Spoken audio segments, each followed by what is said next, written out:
Picture this, standing in the misty highlands of Scotland, your fingertips brushing against the cold, weathered stones of a structure built thousands of years ago. Who placed these massive rocks here? What purpose did they serve? The ancient Celts left behind a trail of architectural enigmas scattered across Europe, structures so mysterious, even modern archaeologists struggle to unravel their secrets.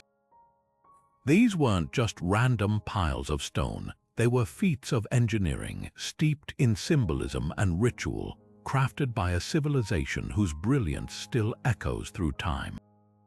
The Celts were far more than the fierce warriors history often paints them to be.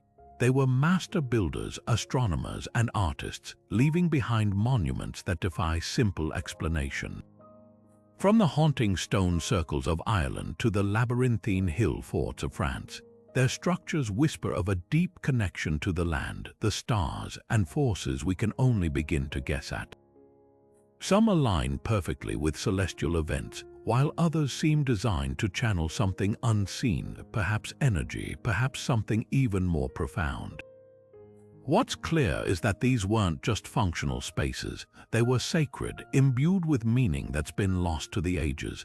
Today, we're embarking on a journey to uncover 30 of these unexplained Celtic structures. Each one holds a piece of the puzzle, a clue to understanding a civilization that thrived long before written history could document their wisdom. Some sites will leave you awestruck by their scale, others by their precision, and a few might send a chill down your spine as you ponder the unanswered questions they pose.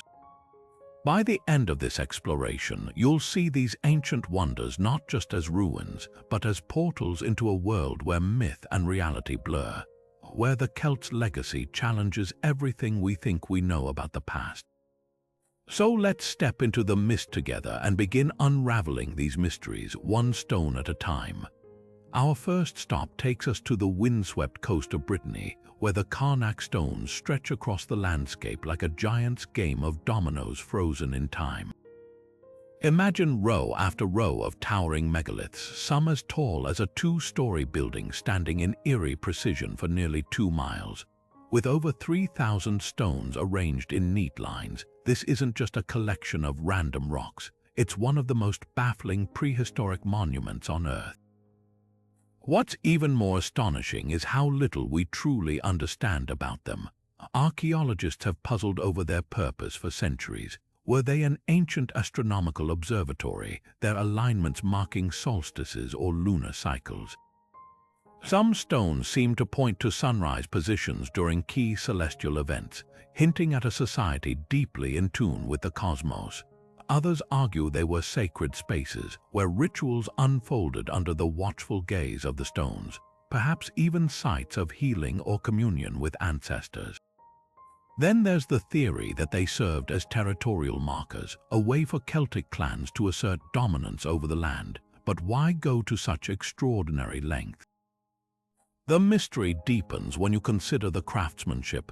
These aren't merely placed haphazardly, they're leveled and positioned with a precision that defies their age.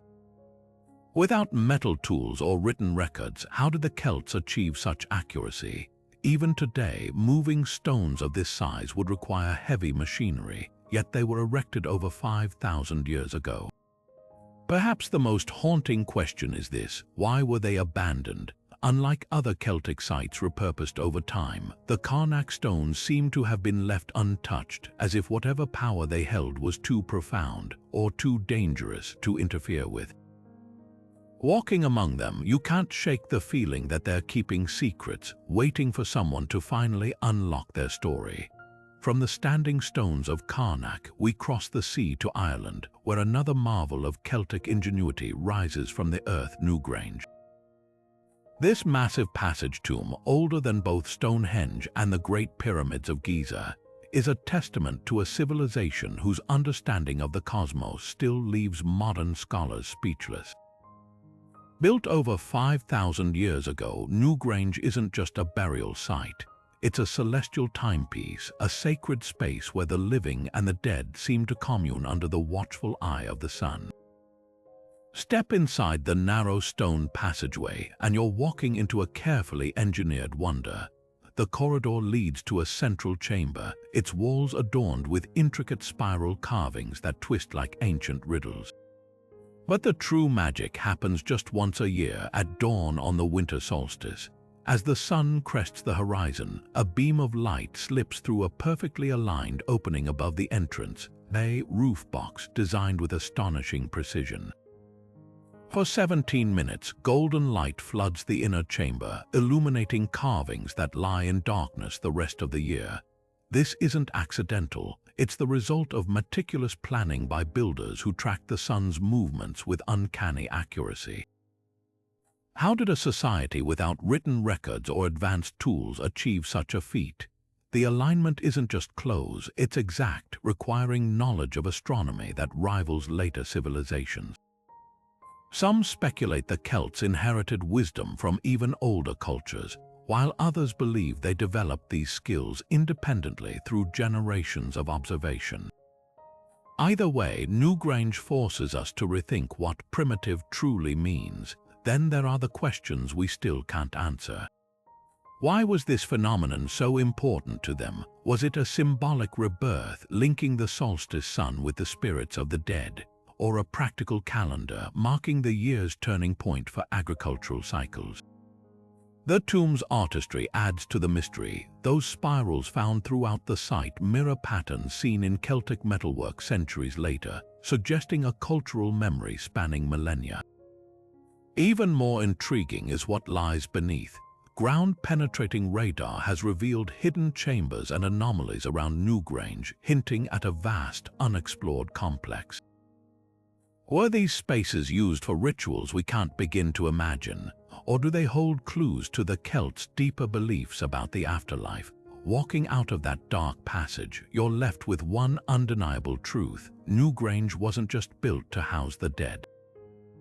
It was a bridge between worlds, crafted by hands that understood the heavens in ways we're only starting to grasp. The hill of Tara rises from the Irish landscape like a silent sentinel of forgotten power, its grassy slopes holding secrets older than Ireland itself. This wasn't just a hill, it was the sacred heart of Celtic Ireland, the legendary seat of the High Kings, where myth and history intertwine so tightly they're impossible to separate. Walk its contours today and you're treading the same ground where ancient rulers were crowned, where druids performed rituals under the stars, and where, according to legend, the Stone of Destiny roared to affirm the rightful king. At the center of this sprawling ceremonial complex lies one of its most enigmatic features, the Mound of the Hostages. This unassuming passage tomb, dating back over 4,000 years, is far more than a burial site. Step inside its cramped chamber and you'll find yourself in a time machine of sorts, its architecture revealing the Celts' deep cosmic awareness. Like Newgrange, the tomb is precisely aligned with celestial events, specifically the rising sun during the festivals of Samhain and Imbolc, pivotal moments in the Celtic calendar. On these dates, sunlight pierces the entrance, illuminating the inner chamber in a display that must have seemed nothing short of magical to those who witnessed it centuries ago. But why the Mound of the Hostages? The name hints at darker layers of its past. Some scholars believe it was a place of truce, where rival clans exchanged hostages to ensure peace, while others suggest it played a role in initiation rituals or even sacrificial ceremonies. The artifacts found within add to the intrigue: cremated remains, ornate jewelry, and weapons that speak of a site steeped in both reverence and power. Then there's the mythology. Tara features prominently in Irish legends like the Leba Gabála Érenn, which tells of supernatural races and divine kings who ruled from this very spot. The godlike Tuatha Dé Danann were said to have brought their magic here, and some believe the mound's alignment with Samhain, a time when the veil between worlds was thinnest, was no accident. Was it a doorway to the other world, a place where the living could commune with spirits? The scale of Tara's ceremonial landscape is staggering.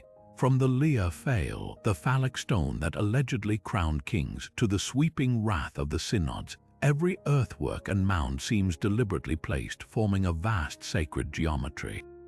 Recent surveys reveal hidden structures beneath the soil, suggesting we've only scratched the surface of its mysteries. Standing atop the hill of Tara today, you can almost hear the echoes of chanting druids, the whispers of long-dead kings.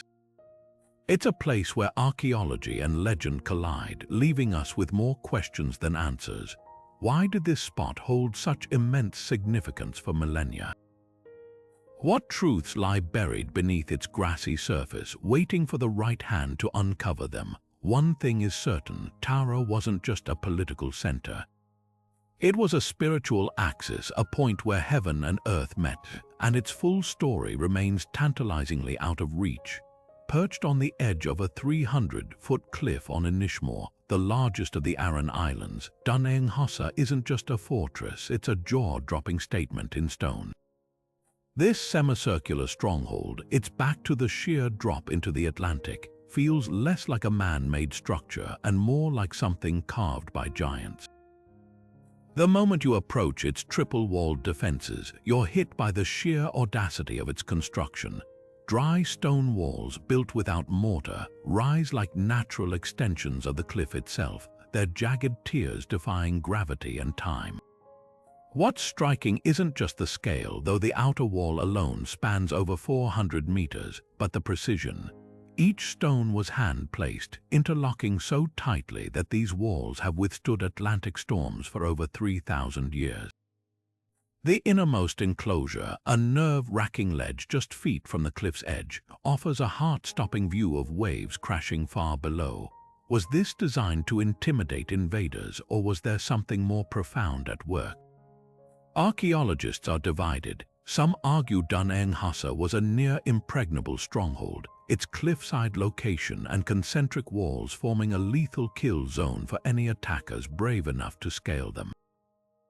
The Chevaux de Frise, a deadly field of upright stones planted like spikes around the outer walls, supports this theory. One misstep and invaders would be trapped, exposed to defenders' spears and slings. But others see a deeper purpose. The fort's alignment with solstice sunrises, coupled with artifacts like carved ritual stones, suggests it may have been a ceremonial hub. The cliff's edge, where land meets sea and sky, held sacred significance for the Celts, a liminal space between worlds. Could those dizzying drops have been stages for offerings to the gods or visions sought by druids? The fort's name, linked to the mythical King Aonghasa, hints at legendary roots older than history. Then there's the mystery of abandonment. Unlike other Celtic sites repurposed over centuries, Dún Aonghasa shows no signs of later occupation.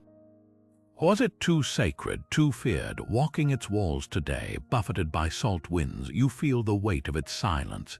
This wasn't just a fortress, it was a boundary between safety and oblivion, the earthly and the divine, and its true story may still be written in the stones beneath your feet.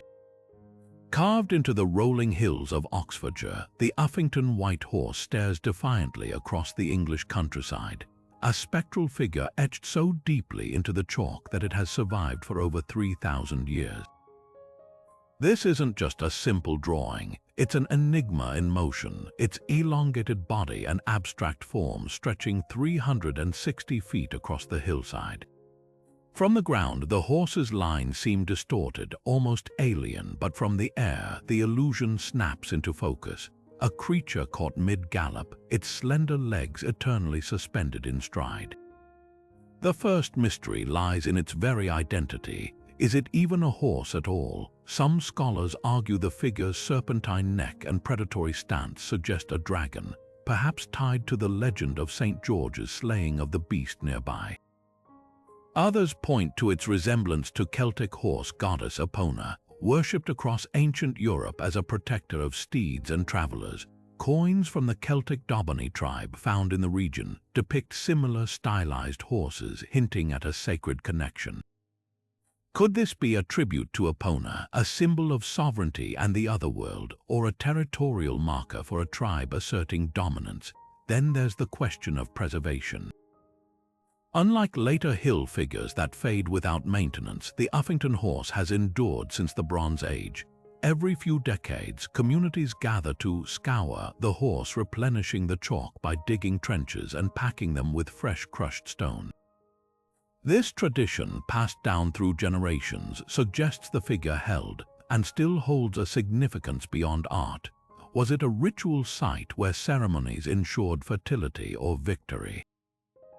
The nearby Iron Age hill fort of Uffington Castle and the Neolithic burial mound of Dragon Hill add weight to the theory that this landscape was a spiritual epicenter. The most haunting detail is how the horse interacts with the land itself. During the summer solstice, the sun's shadow slices along the hill's ridge, making the figure appear to charge forward, a deliberate effect or a celestial coincidence. Standing there, tracing the lines with your eyes, you realize this isn't just a relic. It's a conversation with the sky, the earth, and whatever gods the Celts believed watched over them. The Uffington White Horse refuses to be pinned down. Its art, religion, and mystery fused into one, and its silence only deepens the pull of its story. Rising like ancient stone sentinels along Scotland's rugged coastlines, the Brochs stand as some of the most enigmatic structures left by the Celts. These towering Iron Age dristone structures, some reaching heights of 40 feet or more, are feats of engineering so advanced they've left archaeologists scratching their heads for centuries. Take Mousa Broch in the Shetland Islands. Its walls still soar nearly 40 feet into the sky, perfectly intact after over 2,000 years. Step inside, and you're enveloped by a silence so profound it feels like stepping into another era.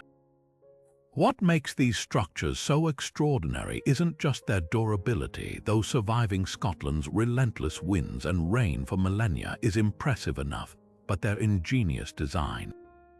The Brochs boast double walls with a hollow space between them, a technique that created insulation against the brutal northern cold while making the structures remarkably stable. Some even had internal staircases winding between these walls, leading to upper floors long since lost to time. The precision of the dristone masonry is staggering. Not a drop of mortar was used, yet the stones fit together so tightly you couldn't slide a blade between them. How did Iron Age builders achieve such perfection without blueprints or modern tools? The bigger mystery lies in their purpose. Were these fortresses built to protect against invaders? The thick walls and narrow entrances suggest a defensive role, and their coastal locations would have made them ideal lookout points. Yet many Brochs show no signs of battle damage, and their interiors lack evidence of long-term occupation. Could they have been temporary refuges, places where communities gathered during raids?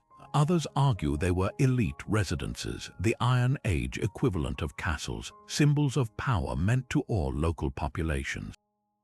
The artifacts found inside, from fine jewelry to imported Roman goods, hint at high-status occupants. Then there's the spiritual angle. Some Brochs align with celestial events, much like Newgrange or the Hill of Tara, and their circular shape mirrors other sacred Celtic structures. Were they temples or ritual spaces, their height meant to bring dwellers closer to the heavens? The truth might be a mix of all these theories, spaces that were practical, prestigious, and sacred all at once. What's most haunting is how abruptly their construction stopped. After centuries of building Brochs, the Celts simply ceased. Did warfare shift? Did social structures change? Or did the Brochs' original purpose fade into obscurity, leaving these silent giants as monuments to a lost way of life? Walking through Mousa's shadowed passage today, you can't help but wonder how many secrets these walls still hold, and how much of the Celtic world remains hidden in their unyielding stone. Nestled in the quiet fields of County Galway, the Tyrone stone stands as a masterpiece of Celtic artistry, a 4-foot-tall granite boulder covered in swirling, hypnotic patterns that seem to pulse with hidden meaning. Unlike the towering megaliths or cliffside forts we've explored, this stone's power lies in its intricate carvings, each curve and spiral a testament to the Latin style that defined Celtic visual language across ancient Europe. Run your fingers over its surface and you're tracing the same grooves that artisans chiseled over 2,000 years ago, their tools biting into unforgiving stone to create a symphony of symbolism. The designs are anything but random. Interlocking triskel's three-armed spirals radiate from the stone's summit, their arcs mirroring the fluid forms found on Celtic shields, torques, and sacred artifacts from France to Bohemia. Some scholars see these motifs as representations of motion, perhaps the eternal cycle of life, death, and rebirth central to Celtic belief. Others detect celestial themes, the spirals echoing the path of the sun or the triple nature of a goddess like the Morrigan. Then there's the striking precision, the way each line maintains perfect depth and curvature despite the stone's uneven surface. This wasn't haphazard decoration. It was a deliberate language in stone, a message meant to be read by initiates or spirits. But who was intended to see it? The Turow stone's original location remains hotly debated. Discovered near an Iron Age royal site, some argue it was a ceremonial pillar, its carvings acting as a conduit between earthly and divine realms. The nearby Rath of Fearwar, a circular fortification, suggests it might have marked a place of assembly or kingship rituals, yet there's a tantalizing alternative, territorial marking. Similar carved stones in Brittany were used as boundary markers for tribal lands, their artistry serving as both warning and claim. Could the Turow stone have been a silent sentinel, its beauty declaring dominion over the surrounding fields? The stone's current isolated setting adds to the mystery. Uprooted from its original context in the 19th century, it now sits in a manicured garden, a displaced relic stripped of its archaeological story. Without the layers of artifacts or structures that usually surround such objects, we're left to piece together its purpose from fragments. The weathering on its lower half hints it was once partially buried, perhaps set upright like a sentinel or altar. Nearby soil stains, long since plowed away, might have held offerings or ashes from rituals lost to time. One detail defies easy explanation, the stone's near flawless preservation. Unlike weathered monuments exposed to centuries of wind and rain, the Turow stone's carvings remain crisply defined, as if sheltered or revered long after the Celtic world faded. Was it actively maintained by local communities who, even without understanding its original meaning, sensed its power? Or does its survival hint at a deeper continuity, a whisper of Celtic tradition persisting in places written history never reached? Standing before the Turow stone today, you're struck by its duality. It's both artifact and enigma, its carvings a Rosetta Stone for a culture that left no written records. Every spiral could be a prayer, a map, or a declaration, or all three at once. The stone refuses to yield its secrets, and that's precisely what makes it unforgettable. In its silent eloquence, it captures the essence of the Celts, a people who spoke in symbols, turning rock into poetry and leaving us to decipher the verses. Buried beneath a massive earthen mound in what is now southern Germany, the Hochdorf chieftain's grave is a time capsule of Celtic opulence, a tomb so lavish it rewrote our understanding of Iron Age aristocracy. Discovered in 1977 near the village of Hochdorf, this 2,500-year-old burial site isn't just a grave, it's a statement in gold, bronze, and intricately crafted artistry. Step inside the reconstructed chamber today and you're met with a scene fit for a king. A towering figure laid out on an ornate couch, his head resting on a pillow of crushed herbs, surrounded by treasures that whisper of power, prestige, and a culture obsessed with the afterlife. The centerpiece is the chieftain himself, a man in his 40s, draped in textiles dyed with precious purple, his belt clasped with gold, and his feet clad in shoes adorned with delicate metal spirals. But it's the couch beneath him that steals the show. 9 feet long and forged from bronze, it's lined with sheets of hammered gold, its legs shaped into rolling wheels, a nod to a belief that the deceased might journey to the next world. Every inch is decorated with scenes of warriors and chariots, their details so fine they rival modern craftsmanship. Who were these artisans, and how did they achieve such precision without magnifying tools?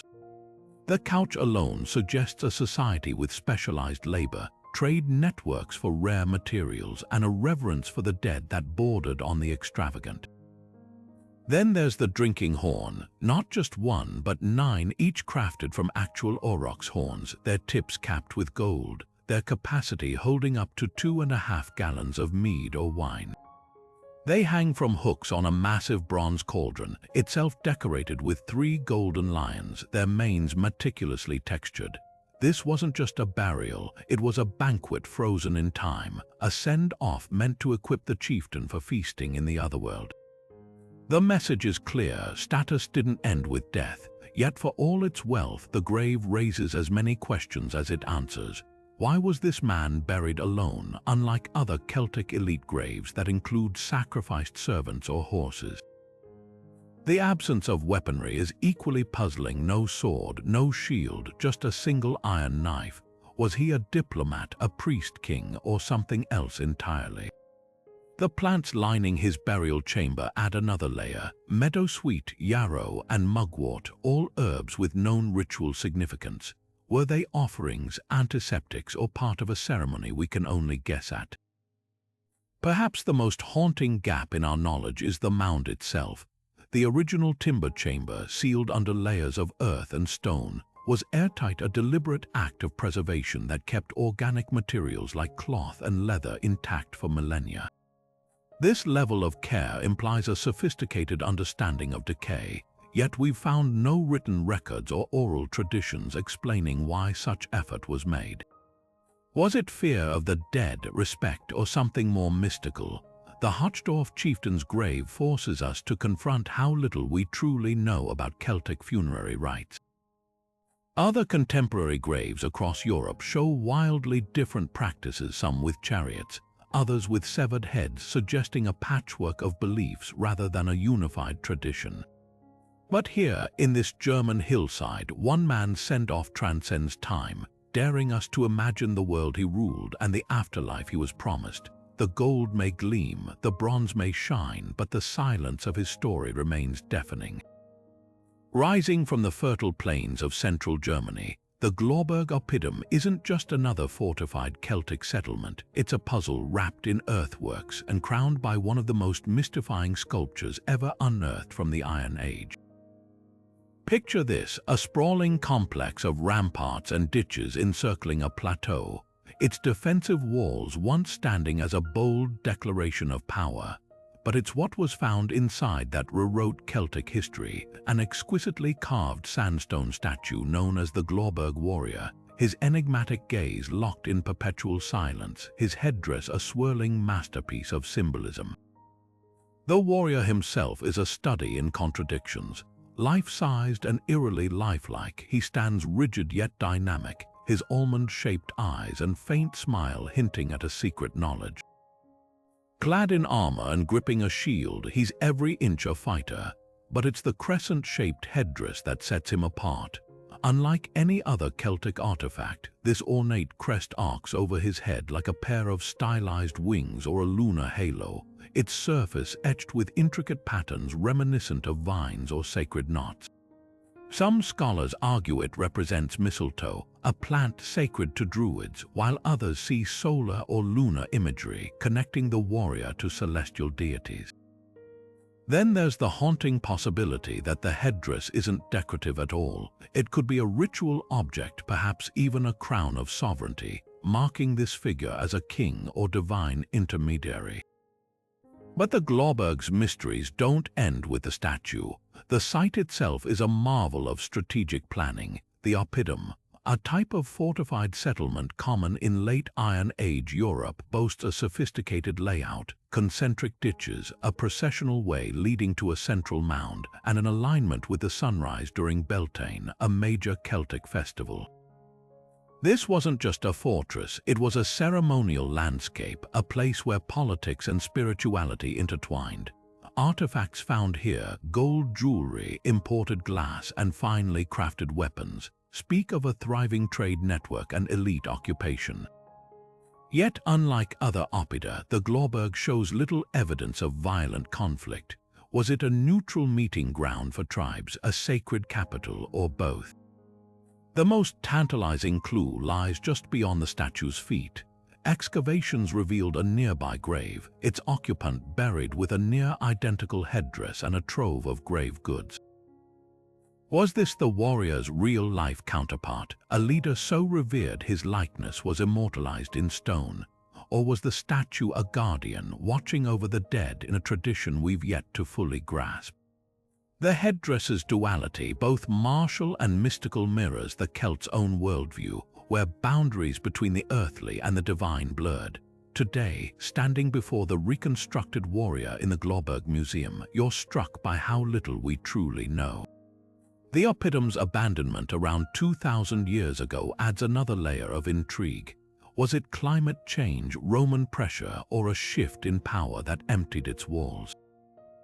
The stone warrior keeps his secrets, but one thing is clear: the Glorberg was more than a stronghold. It was a stage for rituals, a canvas for artistry, and a testament to a civilization whose echoes still resonate in the quiet German countryside. Perched high above the sun-baked plains of Provence, the ruins of Intremont Oppidum command a view that once struck fear into the hearts of Rome's legions.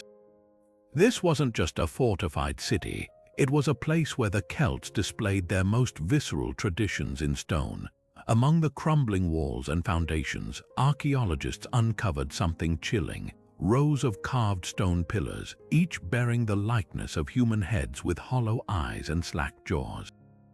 These weren't mere decorations, they were trophies, echoing a practice that fascinated and horrified the ancient world: Celtic headhunting. The heads of Intremont tell a story written in whispers and blood. Carved with startling realism, some still bear traces of paint, their features frozen in expressions that blur the line between agony and ecstasy. Unlike the stylized art of other Celtic sites, these faces feel disturbingly personal, as if modeled from life. Historical accounts from Greek and Roman writers suddenly snap into focus here. Strabo described the Celts embalming the heads of revered enemies, displaying them proudly as the most sacred of oaths. At Intremont, those words become tangible. The pillars' arrangement, clustered near what was likely a sanctuary, suggests they weren't just war trophies but conduits to the divine. For the Celts, the head housed the soul, and possessing an enemy's skull meant harnessing their strength. Yet Intremont complicates the narrative. Some carvings show heads with closed eyes and serene smiles, far from the grimaces of battle. Were these honored ancestors, their spirits invited to linger as protectors? Or do they represent a darker rite, the ritual sacrifice described by Roman poet Lucan, where victims' heads were offered to gruesome deities like Teutates? The oppidum's strategic position adds another layer. Overlooking the Mediterranean trade routes, it stood as a bastion of the Saluvii tribe, a Celtic people who absorbed Greek influences yet clung to these primal customs. The heads may have been a declaration, "We are not Rome." The most haunting discovery was a recessed niche in the sanctuary wall, its edges worn smooth by countless touches. Here, real skulls, not carvings, were once mounted, their empty sockets staring down at rituals we can scarcely imagine. Chemical analysis revealed traces of myrrh and beeswax, hinting at preservation techniques borrowed from distant cultures. This fusion of the macabre and the sacred forces us to rethink Celtic spirituality. The heads weren't just warnings, they were passports to the otherworld, their presence a bridge between the living and the dead. Walking through Intremont's ruins today, the Mediterranean wind carries whispers of a civilization that thrived on contradictions: warriors who crafted exquisite jewelry yet reveled in gore, traders who networked across Europe yet practiced rites older than time. The stone heads watch silently, their secrets buried as deep as the roots of the olive trees now shading their plinths. In their stillness, they challenge us to see the Celts not as barbarians, but as a people who understood power in its rawest, most spiritual form. Scattered across the rolling hills of County Meath, The Loughcrew cairns are often overshadowed by their famous neighbour, Newgrange, yet these 35 passage tombs hold their own celestial secrets, etched in stone with an artistry that rivals any ancient monument in Europe. Climb the steep slope of Slieve na Callioag, the Mountain of the Witch, and you'll find cairns so precisely placed they form a sprawling necropolis, each one aligned to capture the sun's light during pivotal moments of the year. But step inside Cairn T, the grandest of them all, and you'll realize these aren't just burial chambers, they're canvases. The walls explode with carvings, spirals, concentric circles, and zigzagging lines that seem to pulse in the dim light, a visual language lost to time. What makes these carvings extraordinary isn't just their quantity, over 100 individual motifs across the site, but their specificity. Unlike abstract doodles, many are clustered around the tomb's rear stone, a massive slab that transforms during the spring and autumn equinoxes. As dawn breaks on these dates, sunlight pierces the passage, creeping along the floor until it illuminates the stone's central spiral in a blaze of gold. For 17 minutes, the symbol glows as if ignited from within, a phenomenon that couldn't be accidental. The builders didn't just understand the sun's path, they choreographed its light like stagehands in a cosmic theater. How did a society without writing or advanced tools calculate these alignments so flawlessly? Theories abound. Some argue the cairns were astronomical observatories, their alignments tracking lunar cycles or even the 18-6-year lunar standstill, an event where the moon pauses at its farthest point in the sky.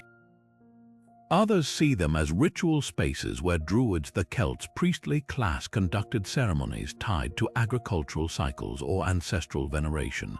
The presence of human remains, some cremated, hints at funerary rites, but the art complicates the picture.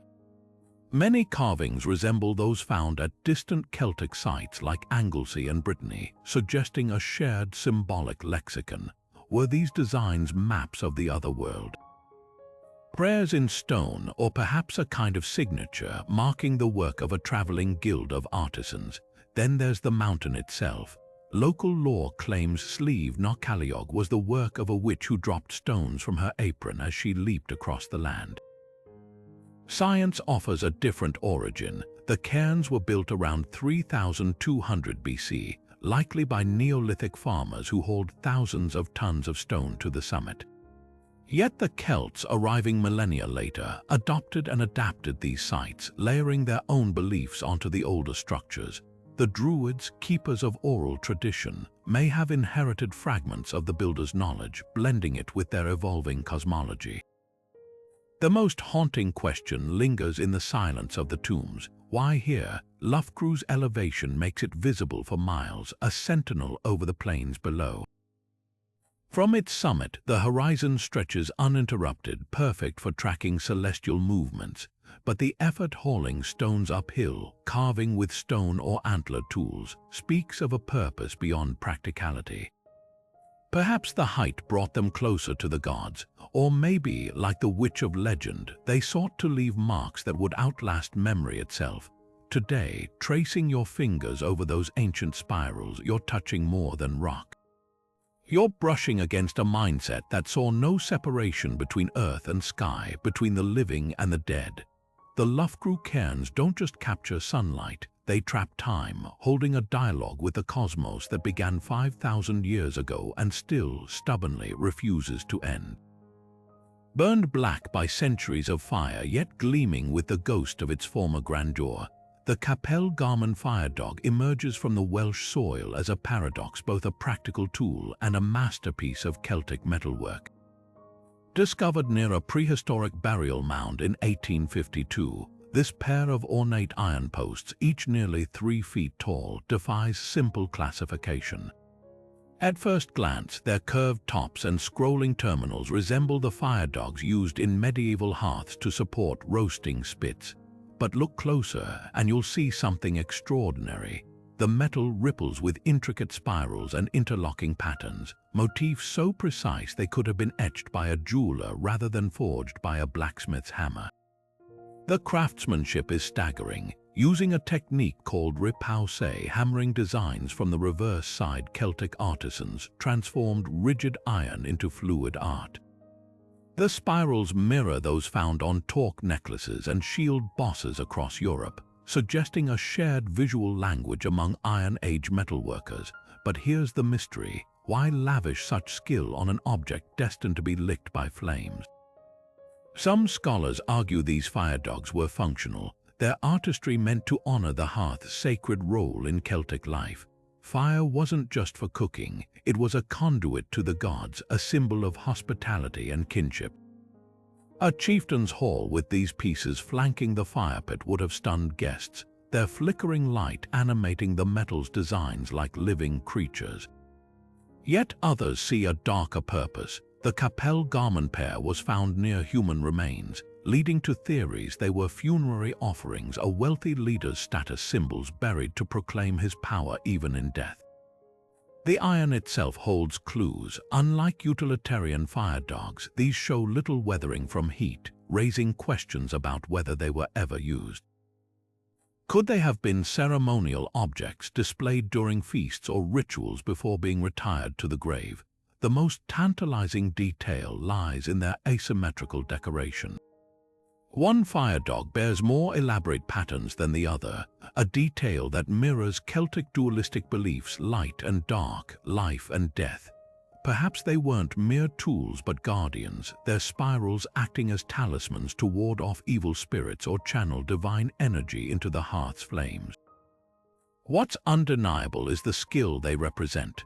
Ironworking was relatively new to the Celts when these were crafted around 2,000 years ago, yet they manipulated the stubborn metal with a virtuosity that rivals later medieval smiths. The Capel garment fire dog doesn't just challenge our assumptions about Celtic practicality, it forces us to see their world as one where even the most mundane objects could be vessels of the sacred. In their curves and coils, we glimpse a culture that refused to separate beauty from utility, art from everyday life. Unearthed from a peat bog in Germany's Hotshade region, this intricate bronze wagon model, no larger than a shoebox, holds clues to Celtic spirituality that written history never recorded. At first glance, it resembles a child's toy: four-spoked wheels, a detailed platform, and a sculpted figure standing proudly at its center. But this was no plaything.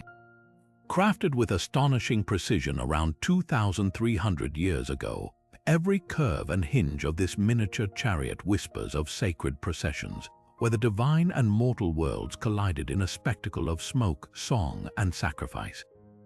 The wagon's central figure is the key to its mystery. A goddess, or perhaps a priestess, stands with arms outstretched, her elongated body draped in flowing robes that seem to ripple as if caught in a ceremonial dance. Her face, though stylized, exudes an eerie serenity, suggesting a being beyond human concerns. But it's her crown that truly captivates, a towering headdress adorned with crescent moons, their points curving like celestial claws. This motif echoes artifacts found from Gaul to Bohemia, linking her to a pan-Celtic lunar cult. Was she Nantasulta, the river goddess often paired with the god Susillus? Or Rosmata, the bearer of sacred mead? The absence of inscriptions leaves her identity suspended in legend. The wagon's design deepens the intrigue. Unlike practical chariots, this model's platform is open and unadorned, built not for speed but for display. Archaeologists speculate it carried a sacred object, a cauldron, an idol, or even the severed head of a revered enemy during ritual parades. The wheels turn freely, a detail that would have allowed priests to physically steer the deity's presence through crowds, as described in Roman accounts of Celtic festivals. Traces of resin on the bronze suggest it once bore offerings: honey, herbs, or blood absorbed into the metal during ceremonies. But the most haunting question isn't just who the figure represents, but why she was buried. The wagon was found deliberately submerged in a bog, a practice common among Celtic votive offerings. These wetlands were thresholds to the otherworld, places where gifts to the gods, swords, jewelry, even human remains, were delivered through water. Yet this wagon shows no damage, no sign of ritual killing like bent blades or shattered pottery. Was it a plea for fertility, a thanks for victory? Or something more personal, a family's desperate bargain with forces we can no longer name? Standing in a museum case today, the hot-shade cult wagon feels both intimate and alien. Its tiny wheels still spin smoothly, a testament to artisan skill that outlasted empires. But the chants that once surrounded it, the hands that lifted it skyward, the names of the gods it honored, all have dissolved into the same peat that preserved it. In its silent eloquence, it reminds us that the Celts didn't just worship their deities, they brought them into the human world, one rolling procession at a time. Buried beneath the modern fields of Bavaria lies a sprawling ghost city of the Celts, the Manching Oppidum, a metropolis so advanced it rivaled Rome at its height. Covering nearly 1,000 acres, this wasn't just a fortified village. It was a bustling hub of trade, innovation, and power, its grid-like streets and massive ramparts revealing a level of urban planning centuries ahead of its time. Walk its reconstructed gates today, and you're stepping into a world where Celtic engineers orchestrated a symphony of commerce and culture, only to vanish without a trace. The scale alone is staggering. Manching's defensive walls stretched over 4 miles, their timber and stone construction so robust that sections still stand 2,000 years later. But what's truly remarkable is what lay inside, a carefully organized cityscape with distinct quarters for craftsmen, traders, and elites. Archaeologists have uncovered workshops where glassmakers produced delicate beads, blacksmiths forged intricate weapons, and mints struck coins bearing cryptic symbols. This wasn't a scattered collection of huts, it was a proto-capital, its economy so sophisticated it traded amber from the Baltic and wine from the Mediterranean. How did a barbarian society, as Rome dismissed them, create such a thriving urban center without blueprints or borrowed models? The city's sudden collapse only deepens the mystery. Around 50 BC, just as Julius Caesar's conquest of Gaul reached its peak, Manching was abandoned. Not burned, not sacked, but deliberately emptied. No mass graves, no signs of siege, just silence. Some theories point to economic disruption as Roman control rerouted trade networks. Others suggest internal strife or a spiritual crisis, perhaps triggered by Druidic prophecies. The most haunting clue, a hoard of over 400 gold coins buried near the eastern gate, never reclaimed. Was it hidden in panic or left as a final offering to gods who'd turned their backs? Then there's the enigma of Manching's sacred spaces. At the city's heart stood a unique structure, a square temple within a circular enclosure, its design echoing both Celtic and Mediterranean influences. Beneath its foundations, excavators found pits filled with animal skulls, shattered pottery, and twisted metal, likely ritual deposits meant to consecrate the ground. But was this blending of styles cultural exchange, or something darker? Roman historian Tacitus claimed Celtic Druids adopted foreign rites to empower their magic.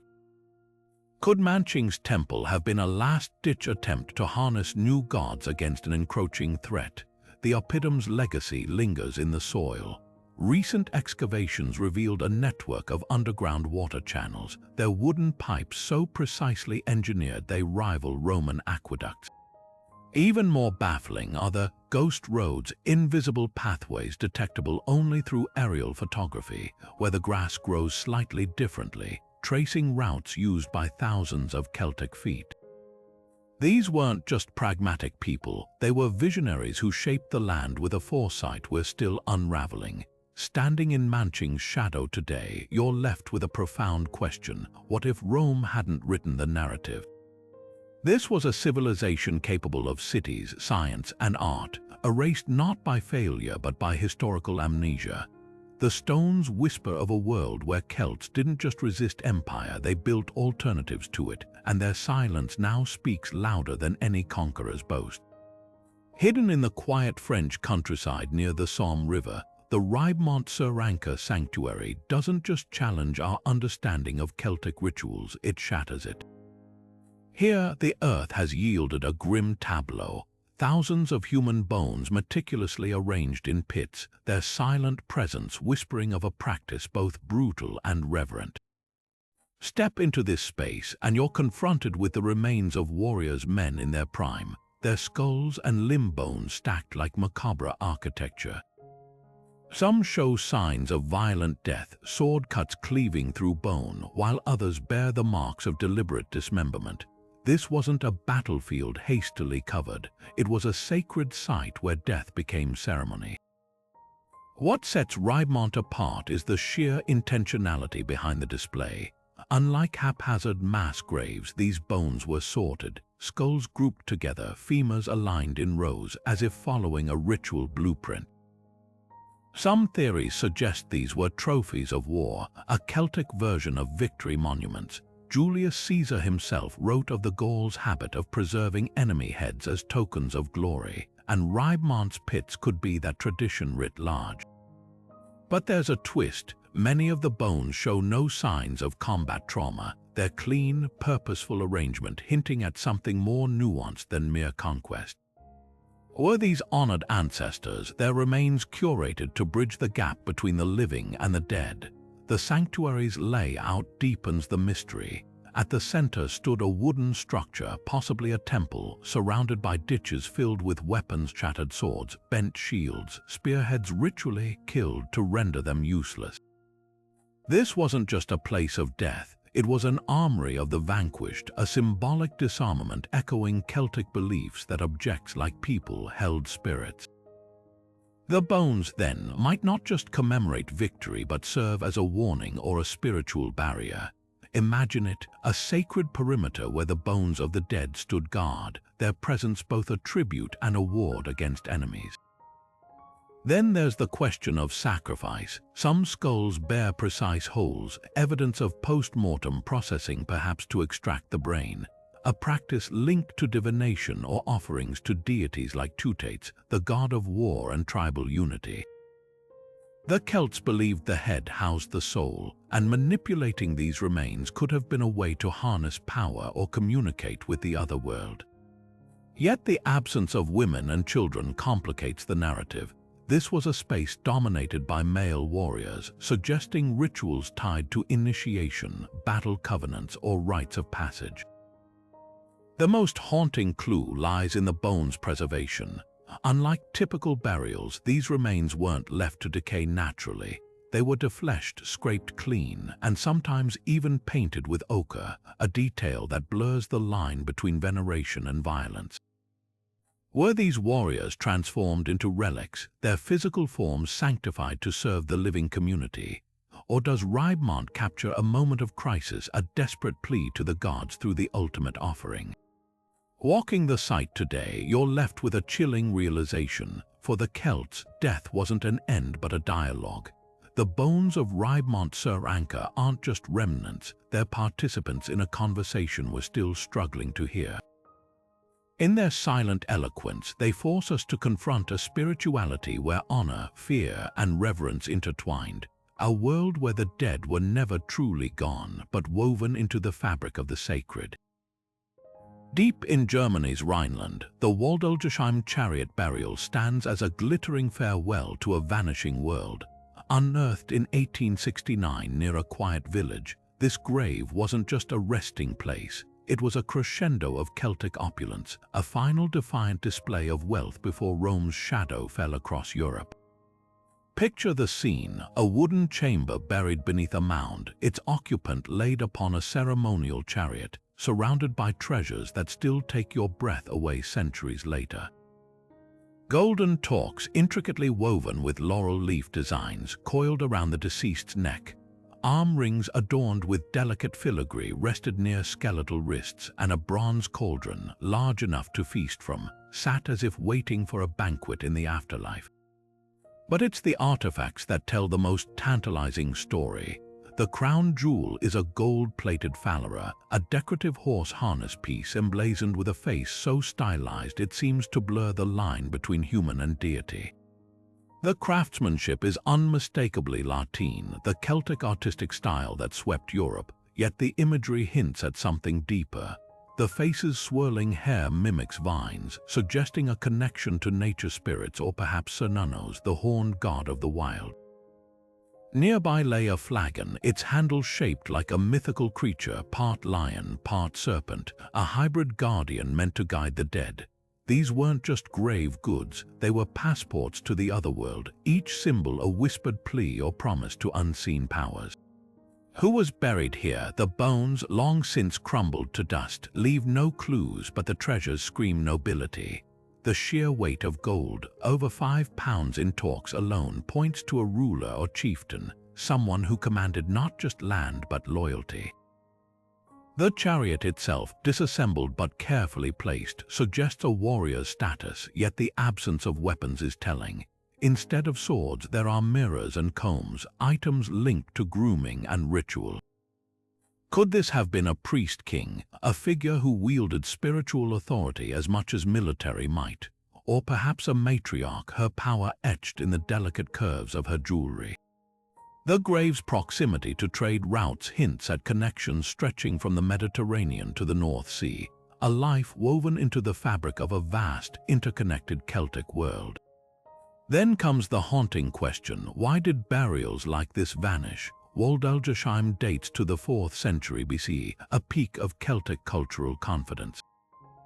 Yet within centuries, such lavish tombs disappear, replaced by simpler graves or Romanized customs.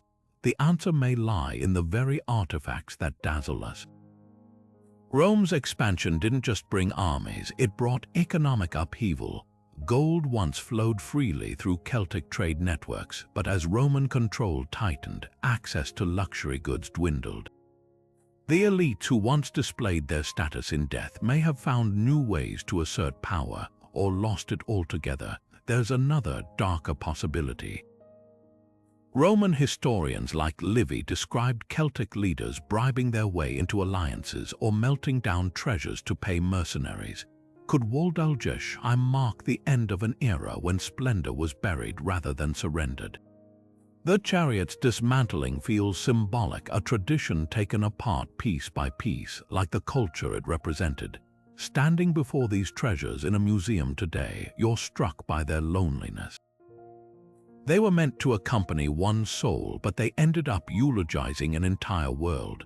The gold still gleams, the designs still mesmerize, but the hands that placed them there, and the beliefs that guided those hands are echoes. Dún Aonghasa isn't just a grave, it's a eulogy in metal, a final, glittering no to the oblivion that followed. High on a limestone outcrop in southern France, the ruins of Roquepatus hold one of the most haunting glimpses into Celtic spirituality ever uncovered. Here, carved from the same pale stone as the cliffs themselves, a row of enigmatic figures sits cross-legged atop a lintel, their hollow eyes staring into eternity. Their posture isn't just unusual, it's unparalleled in Celtic art. These aren't warriors or deities in dynamic poses. They're seated, serene, almost meditative, their hands resting on their knees as if frozen in mid-ritual. But it's what lies beneath them that chills the blood, a series of carefully carved niches, each one cradling a human skull. This isn't mere decoration. Roquepatus was a sanctuary where the dead weren't just remembered, they were invited to stay. The seated figures defy easy explanation. Unlike the exaggerated features of other Celtic carvings, their faces are calm, even androgynous, with closed lips and almond-shaped eyes that seem to gaze inward rather than outward. Some scholars believe they represent druids or priests in deep trance states, their posture mirroring descriptions of Celtic seers who communed with spirits while seated on animal skins. Others argue they're ancestor figures, their stillness symbolizing wisdom passed through generations. The most compelling detail, traces of vivid paint, deep blues and reds cling to the stone, proof these weren't dull monoliths but vibrant, lifelike presences. Imagine them centuries ago, bathed in firelight during night ceremonies, their colors flickering as if breathing, but the skull niches steal the spotlight. Arranged in precise rows like macabre honeycomb, these recesses weren't symbolic. They held real human skulls, likely those of revered enemies or forebears. Celtic tribes across Europe practiced head veneration, believing the soul resided in the skull long after death. At Roquepatus, these weren't battlefield trophies but sacred relics, possibly consulted as oracles or offered libations. The niches positioning directly beneath the seated figures suggests a hierarchy, the living or divine above, the dead below, in perpetual dialogue. Archaeologists found one skull with an iron nail still driven through its crown, hinting at rituals where spirits were literally tethered to the mortal realm. Was this a place where druids channeled ancestral voices, or where warriors sought blessings from fallen heroes? The sanctuary's layout deepens the mystery. Facing east, its entrance aligns with the rising sun during the equinoxes, bathing the statues in golden light. A stone altar bears grooves that may have channeled blood or other offerings, while fragments of pottery and animal bones suggest feasts for both the living and the dead. The Celts saw thresholds at dawn, dusk, solstices as moments when the other world drew near.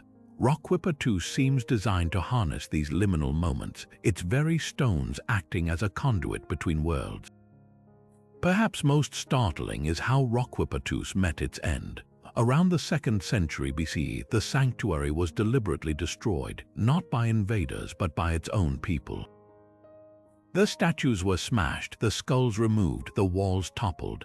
This wasn't vandalism, it was ritual closure, a careful dismantling that echoes Celtic beliefs about cycles of renewal.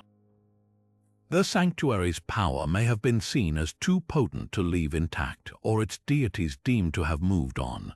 Walking among the ruins today, you're left with a paradox, a place where the dead were cherished, yet whose memory was so sacred it had to be erased. The seated figures, now reassembled in museums, keep their secrets as tightly as they once held the skulls beneath them, reminders of a world where death wasn't an end, but a presence as tangible as the stone itself. Scattered across the farmlands and forests of Germany, France, and the Czech Republic, the Vyrikshansen stand as silent geometric puzzles etched into the earth. These square enclosures, their earthen banks still visible after 2,000 years, are deceptively simple at first glance until you realize their uniformity defies coincidence. Each one follows the same rigid blueprint, a near-perfect square bordered by deep ditches and towering wooden palisades, with a single carefully placed entrance breaking the symmetry. Yet walk the perimeter of one today and you're left with more questions than answers. Why did the Celts expend such effort to build hundreds of these identical enclosures across Central Europe, only to leave behind almost no traces of what happened inside? Theories about their purpose split sharply between the pragmatic and the sacred. Some archaeologists argue these were fortified farmsteads, their walls protecting livestock or grain stores from raiders. Excavations at sites like Holzhausen in Bavaria revealed post holes for large structures, possibly barns or workshops, alongside everyday artifacts like loom weights and pottery shards. But this explanation stumbles when you consider the Vyrikshansen's uneven distribution, clustered densely in some regions while entirely absent in others. If they were merely agricultural, why wouldn't every Celtic community need one? Then there's the ritual angle. At the sanctuary of Carnac in France, a Vyrikshan's yielded chilling finds, pits filled with weapons bent beyond use, animal bones stacked in deliberate patterns, and human remains bearing marks of sacrifice. The enclosure's entrance aligned with the sunset during Samhain, the Celtic festival marking the boundary between the living and the dead.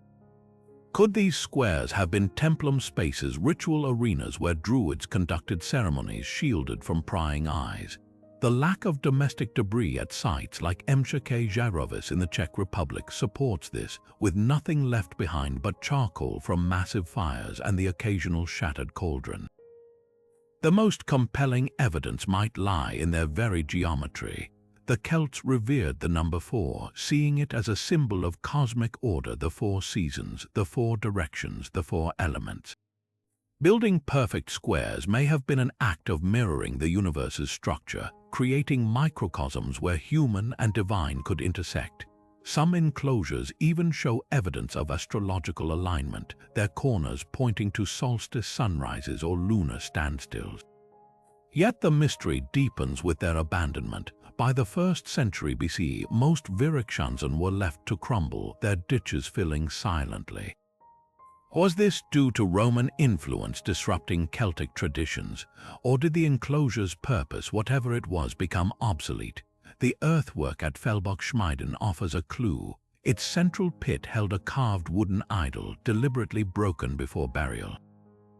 A final offering, or a sign that the gods worshipped there no longer answered. Standing in the quiet corner of a Virukshunz today, you're struck by their duality. They could be both barn and temple, practical and profound. Perhaps that's the point. The Celts saw no divide between the mundane and the mystical. A ditch kept out wolves and evil spirits, a palisade sheltered both grain and gods. These enclosures weren't just spaces on the land. They were conversations with the universe, written in soil and timber, waiting for someone to listen.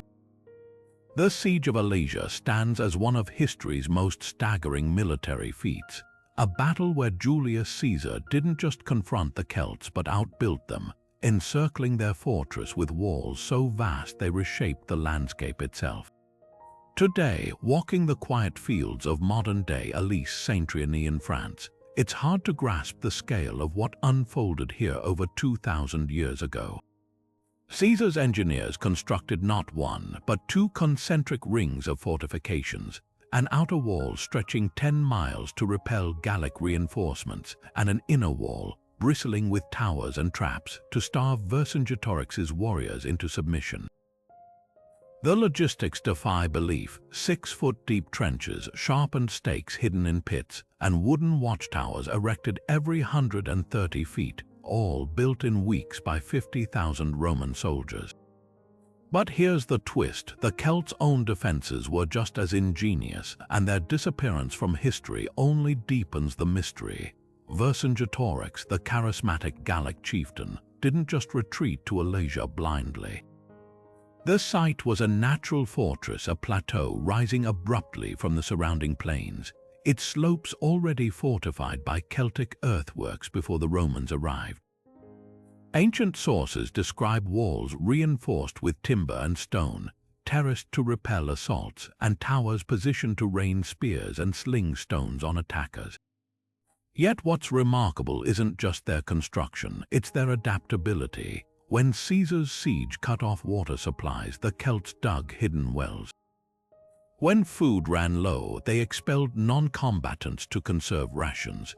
This wasn't a haphazard last stand, it was a masterclass in defensive warfare, orchestrated by a leader who knew the land intimately. The real enigma is how Alesia's location vanished from memory for over a millennium.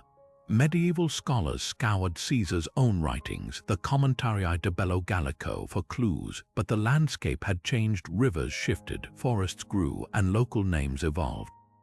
It wasn't until excavations in the 1860s that iron weapons, Roman coins, and skeletal remains confirmed the site. The discovery ignited debates. Why did such a pivotal battle fade from geographic record? Some blame the Romans' systematic erasure of Gallic identity. Others point to the sheer devastation. Alesia's fall marked the end of large-scale Celtic resistance, and survivors may have avoided the area, letting nature reclaim it. But the most haunting questions linger in the soil. Ground-penetrating radar has revealed anomalies, unexcavated pits filled with debris, perhaps the remnants of Celtic counter-siege tunnels or mass graves. Caesar wrote of Gallic warriors throwing themselves from the walls rather than surrender. Did their final acts leave traces still waiting to be uncovered? And what of Vercingetorix's legendary surrender, his armor jangling as he knelt before Caesar? The fortifications tell 2 stories, one of Roman triumph, yes, but also of Celtic ingenuity so formidable it took history's greatest general to break it. Walking Alesia's reconstructed ramparts today, you're not just tracing siege lines, you're standing where 2 civilizations clashed and where one refused to be forgotten without a fight. Nestled in the rolling hills of Bohemia, the Leibniz Sanctuary emerges from the Czech landscape like a whisper from the Celtic past, a place where the earth, sky, and human hands conspired to create something extraordinary. At first glance, the site appears unassuming, a grassy field dotted with the remnants of stone foundations and shallow ditches, but look closer and the ground itself begins to speak. The entire complex is a meticulously arranged celestial map, its axes aligned with such precision that the rising sun on the summer solstice slices directly through its central pathway, illuminating a sacred stone at the heart of the sanctuary. This wasn't just a random gathering place. Leibniz was a bridge between worlds where Druids might have charted the heavens and harnessed their power for healing, prophecy, or communion with the divine. What sets Leibniz apart from other Celtic sites is its dual-purpose part observatory, part infirmary. Excavations revealed not only post holes marking astronomical sightlines, but also an unusual concentration of medicinal herbs like yarrow and chamomile, their seeds preserved in the soil for millennia. Nearby, archaeologists unearthed small bronze amulets shaped like human limbs, suggesting a place where the sick came to seek cures, leaving offerings in hopes of healing. The alignment with the solstices hints at rituals timed to celestial events, perhaps moments when the veil between the physical and spiritual realms grew thin enough for Druids to intercede on behalf of the afflicted. Imagine the scene, a procession of torchlit figures moving along the sacred axis as the sun's first light struck the healing stone, its energy channeled through chants or touch to mend broken bodies. The sanctuary's design reveals a sophistication that rivals later medieval cathedrals. Two parallel ditches flank the central pathway, forming a corridor that frames the solstice sunrise like a terrestrial telescope. At the pathway's end stands a massive sandstone slab, its surface worn smooth by countless hands, whether from reverence, ritual, or the press of desperate seekers. Beneath it, a shallow pit held charred remains of bone and ash, evidence of offerings or cremations that might have tied the living to ancestral spirits. The Celts believed in the curative power of place, and Leibniz's location near natural springs and atop a geological fault line suggests they chose it deliberately, tapping into what they saw as the Earth's latent energy. The most compelling clue to Leibniz's purpose lies in its artifacts. A unique bronze figurine discovered near the central stone depicts a robed figure with arms upraised, a Druid mid-incantation, or perhaps a deity like Cyana, the Celtic goddess of healing springs. Nearby, a cluster of sheep knucklebones polished from repeated handling points to divination practices. These weren't random deposits, they were tools of a sacred science where astronomy and medicine intertwined. The Druids, as classical writers noted, studied the stars not just to predict seasons but to diagnose illness, linking human health to cosmic cycles. At Leibniz, a cough or fever might have been treated alongside prayers for the sun's return at midwinter, the two cures inextricably linked, yet the sanctuary's final days are shrouded in mystery. Around the 1st century BCE, the site was abruptly abandoned, its stones toppled and ditches filled. Unlike Roman destruction layers, there's no evidence of violence, just a quiet closure, as if the knowledge practiced here became too dangerous to preserve. Was it the encroachment of Germanic tribes, a shift in spiritual beliefs, or something more intimate like a failed healing that shattered faith in the old ways?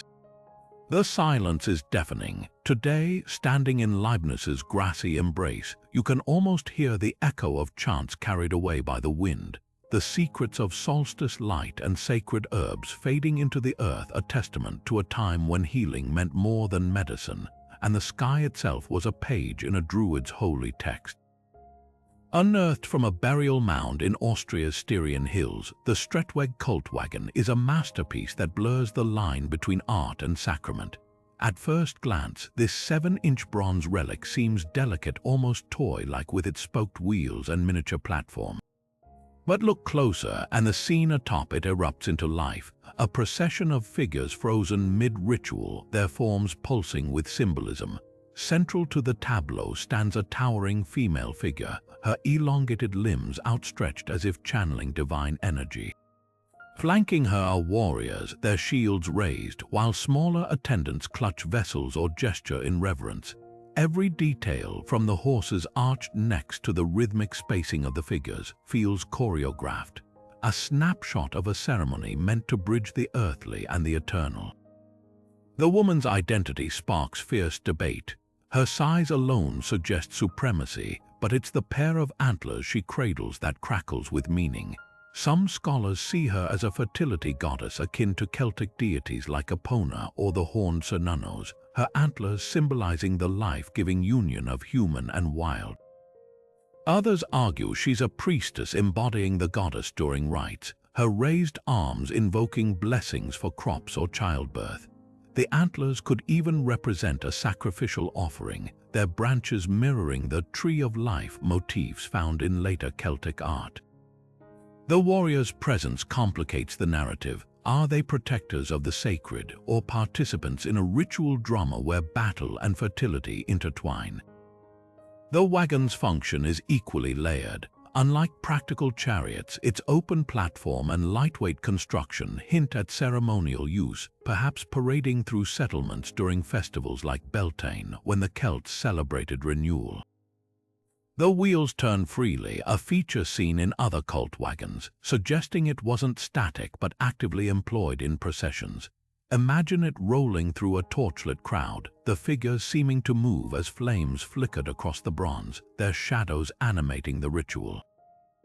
The burial context adds gravity. Interred with a man of high status, the wagon might have been a votive gift, ensuring his favor in the afterlife or tethering his spirit to community rites even in death. Artifacts found nearby deepen the connection to fertility cults. A bronze belt plate depicts a woman flanked by beasts, a classic mistress of animals motif, while ceramic fragments bear zigzag patterns symbolizing water and abundance. The wagon's procession could thus be a prayer made tangible, warriors and attendants guiding the goddess's power to bless fields, herds, or even human wombs. The Celts saw divinity in cycle seasons, battles, life, and death, and this wagon may have been their attempt to steer those cycles in their favor. Yet the most haunting detail is the figure's anonymity. Without inscriptions, we're left to read their story through posture and artifact. The attendants' vessels might hold grain, blood, or sacred beer. The warriors' shields could mark defense of the community or symbolic combat against blight. The wagon's burial preserved not just an object, but a silent dialogue between mortals and forces they could influence but never fully control. Today, as it rests behind glass in Graz's Landis Museum, the Stretweg wagon still seems poised to roll forward, carrying with it the hopes of a people who believed the divine was always just a procession away. Deep beneath the Austrian Alps, in the winding tunnels of the Durenberg salt mines, the Celts left behind a time capsule of sweat, ingenuity, and sacred commerce. These miners didn't just extract salt, they worshipped it, traded it, and built an empire atop its crystalline veins. Step into their world, and you'll find shafts carved by hand over 2,000 years ago, their walls still bearing the marks of antler picks and fire-setting techniques that turned rock into treasure. But it's what they left behind that tells the real story. Leather backpacks stiff with salt, woolen mittens frayed from labor, and even a child's shoe, preserved perfectly in the antiseptic embrace of the mine. These weren't just workers, they were pilgrims in a subterranean cathedral, harvesting what the Celts called white gold. The scale of their operation stuns modern archaeologists. Using nothing but bone tools and controlled fires to fracture the rock, Celtic miners tunneled over 400 meters into the mountain, following salt seams like divine breadcrumbs. The air down here never warms beyond 50 degrees Fahrenheit, yet they worked year-round, hauling 100-pound blocks to the surface on their backs. But why risk such grueling labor? Salt was more than a seasoning, it was a cultural linchpin. In an era before refrigeration, it preserved meat through brutal winters, turning local tribes into prosperous traders. The Hallstatt culture, named for this very region, grew wealthy enough to import Mediterranean wine and Baltic amber, all funded by salt's irresistible value. Yet the mine's true secrets lie in their votive offerings. Hidden inside chambers, archaeologists uncovered ritual deposits that blur the line between workplace and sacred space. A bronze figurine of a stag, its antlers gilded, was placed carefully near a salt vein, likely an offering to Cernunnos, the horned god of abundance. Elsewhere, wooden bowls filled with grain and dried fruit suggest ceremonies to bless the harvest, while carved stones etched with spirals may have marked portals to the otherworld. For the Celts, the earth wasn't inert, it was alive, and its gifts demanded gratitude. Even the miners' lunch scraps tell a story. Charred remains of millet and pork, eaten by torchlight, reveal they believed sharing meals underground warded off malevolent spirits. The most haunting find, a skeleton dubbed the Man in the Salt, his bones stained orange by minerals buried in a collapse, his posture, curled protectively around a leather bag of salt, suggests he wasn't just a casualty but a willing sacrifice, ensuring the mine's continued fertility. Classical writers like Pliny noted the Celts' reverence for sacrificial burials near resources, and here the earth itself seems to confirm it. Today, walking those ancient tunnels, you can almost hear the echoes of antlers striking rock, the murmur of prayers to unseen forces.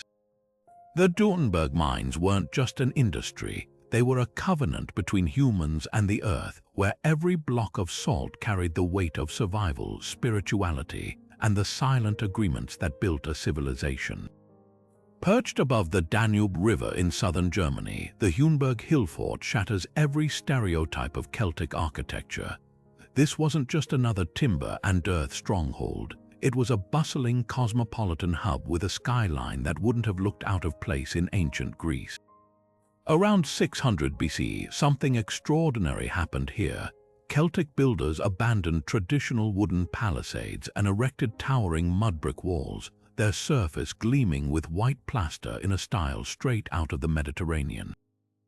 These weren't crude imitations, they were precise replicas of Greek defensive architecture, complete with bastions and intricate gate systems. The effect must have been staggering, a slice of the Aegean rising from the misty Germanic forests, a declaration that the Celts weren't isolated tribes but players in a vast, interconnected world.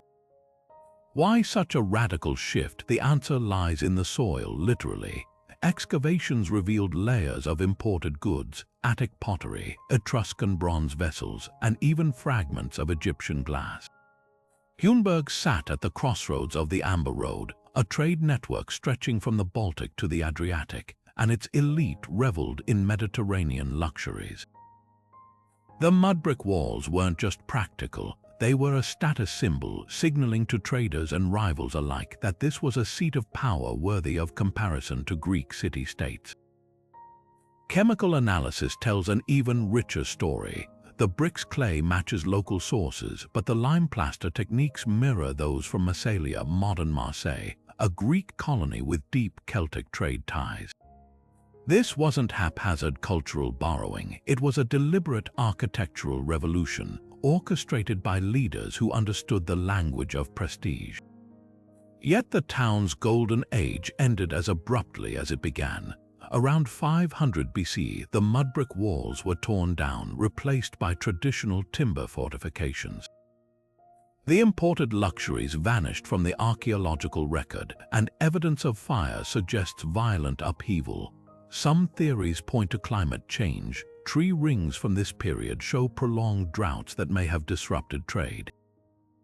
Others speculate about internal revolt. Perhaps the Greek-inspired elite grew too distant from their people. The most haunting clue comes from nearby graves.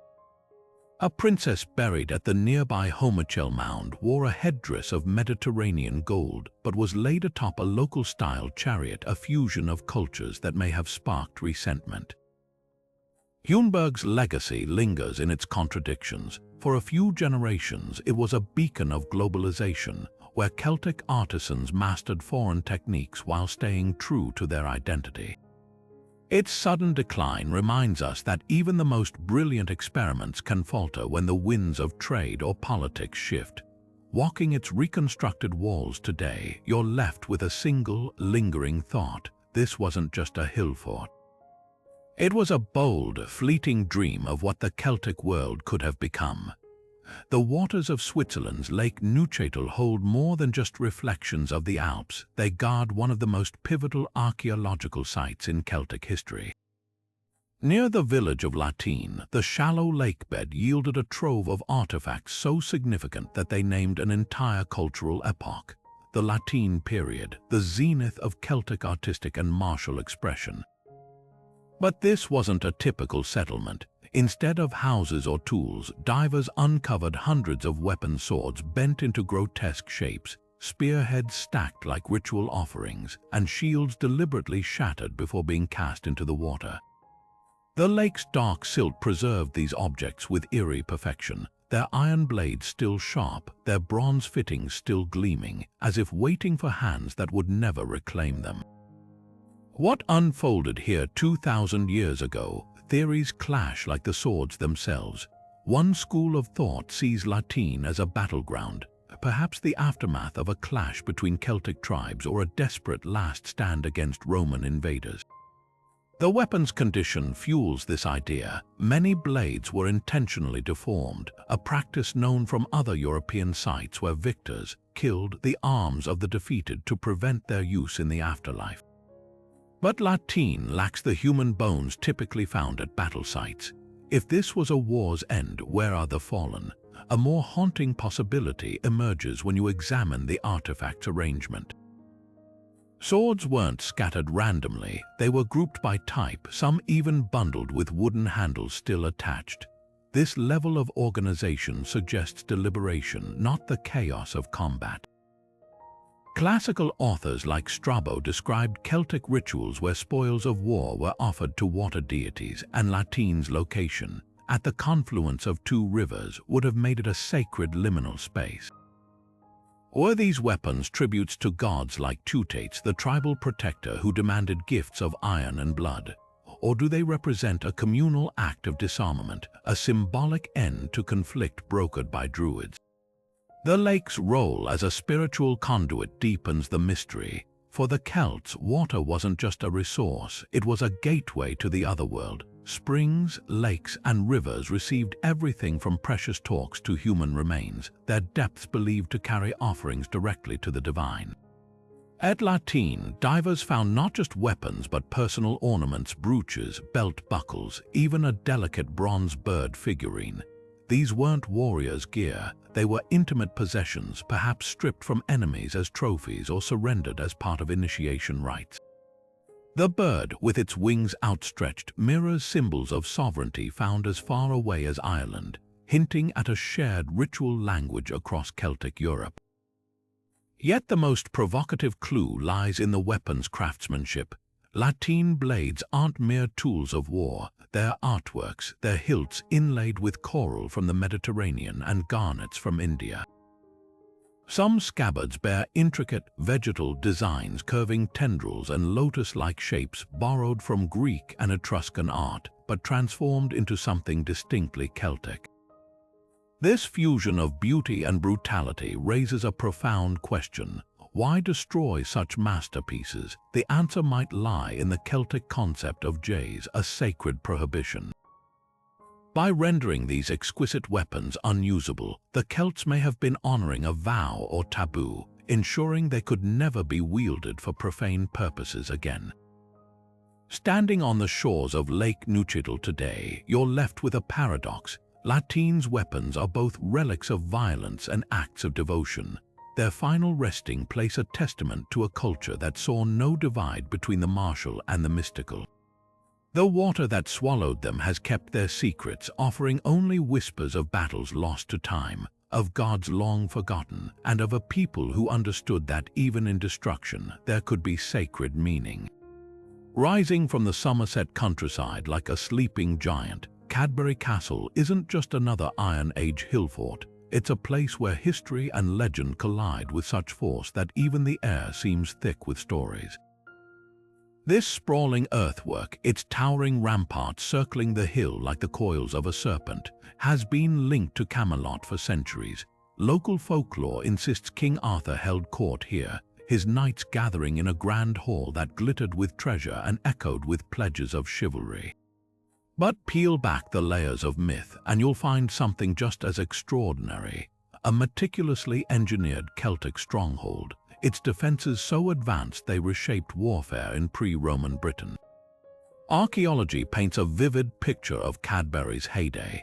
Excavations reveal a fortified citadel bustling with activity, its multiple rings of ditches and banks designed to repel even the most determined invaders. The innermost rampart alone stood 20 feet high, reinforced with timber lattices and faced with gleaming white limestone, a deliberate display of power visible for miles. But what truly sets Cadbury apart are its innovations. The entranceways were crafted as deadly funnels, forcing attackers into narrow passages where defenders could rain down spears from elevated platforms. Recent ground-penetrating radar has uncovered hidden tunnels beneath the walls, possibly used for surprise sorties or secret communications. This wasn't just a place to hide, it was a fortress engineered to dominate. The Arthur connection isn't pure fantasy.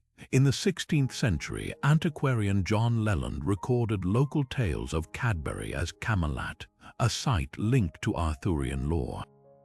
Later excavations by archaeologist Leslie Alcock in the 1960s uncovered fragments of Mediterranean pottery and evidence of a grand feasting hall dating to the 5th or 6th century, precisely the chaotic post-Roman era when a warlord like Arthur might have risen to unite Britons against Saxon invaders. Yet the hill fort's Celtic roots run deeper. Long before Arthur's shadow fell across it, Cadbury was a thriving political and ritual center, its summit crowned with temples and its granaries stocked from fertile plains below. The Celts didn't just build for war, they imbued the land with meaning, aligning gateways with solstice sunrises and burying ritual deposits in the foundations. So was this Camelot. The truth lies somewhere between archaeology and yearning. Cadbury's strategic location, commanding trade routes from the Mendip Hills to the Bristol Channel, made it a natural seat of power for any ambitious leader, whether Celtic chieftain or legendary king. The hill's sheer presence, looming over the Vale of Avalon, invites the imagination to fill in the gaps. Perhaps Arthur's legend absorbed the memory of earlier heroes who defended Cadbury's walls, their deeds blending into one timeless story.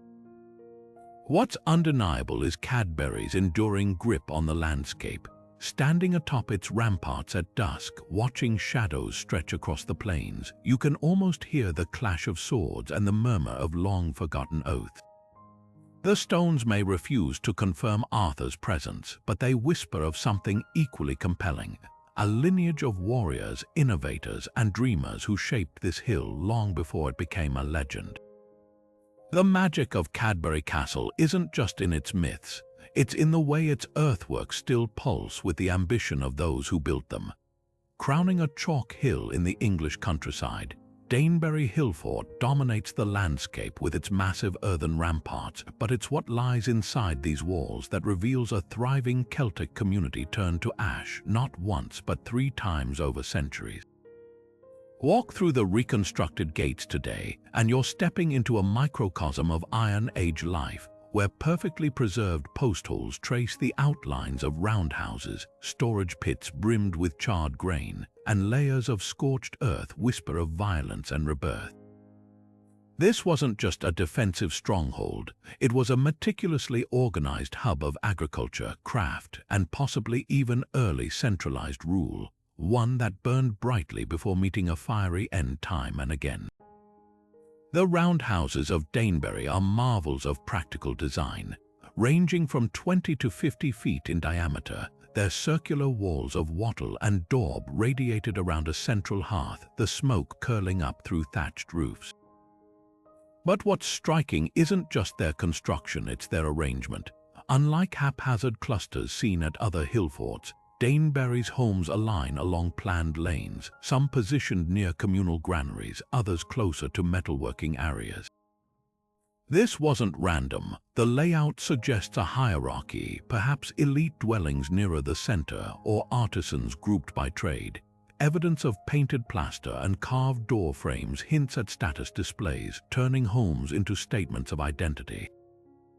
Then there are the grain pits, hundreds of them, dug deep into the chalk bedrock. These bell-shaped silos, some large enough to hold a year's harvest for a family, reveal Daneberry's role as a regional breadbasket.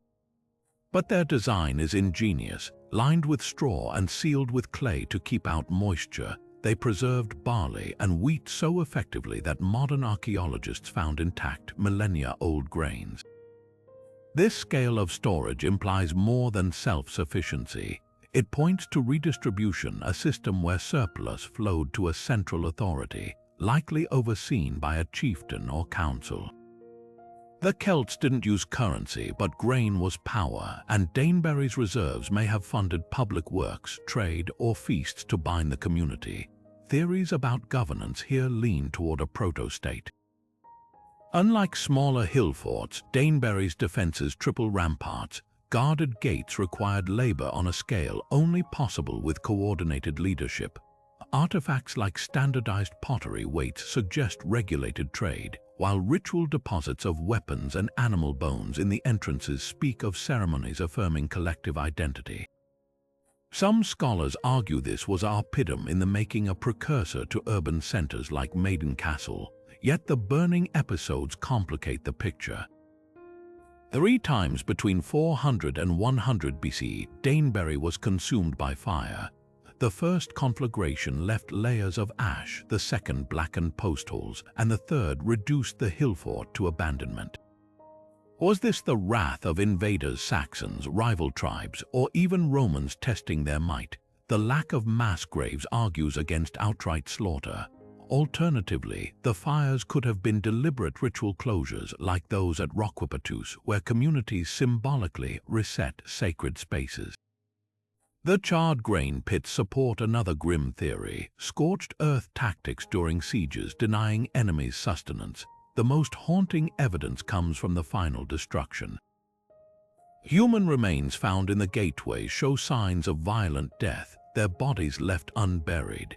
Yet in the ruins, archaeologists uncovered something unexpected: carefully placed animal skulls, perhaps offerings to appease gods after the fall.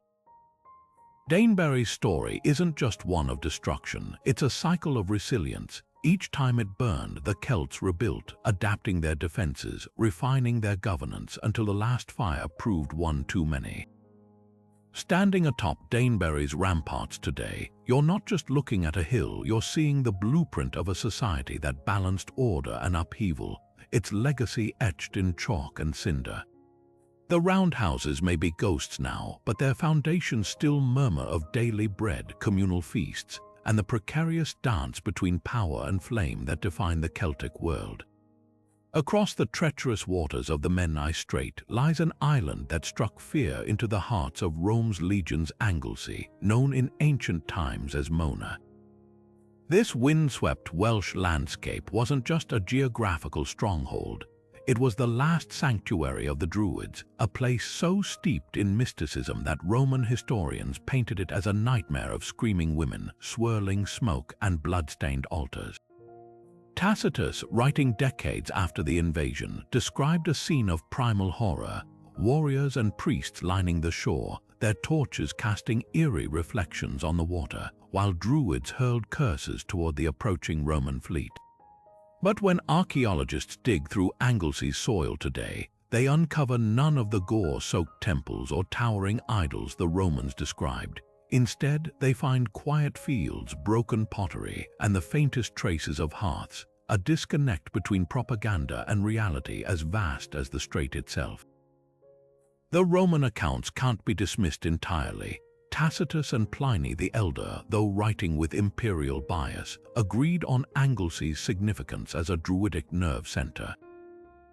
The island's isolation made it ideal for training initiates far from Roman eyes, while its fertile land could support large gatherings.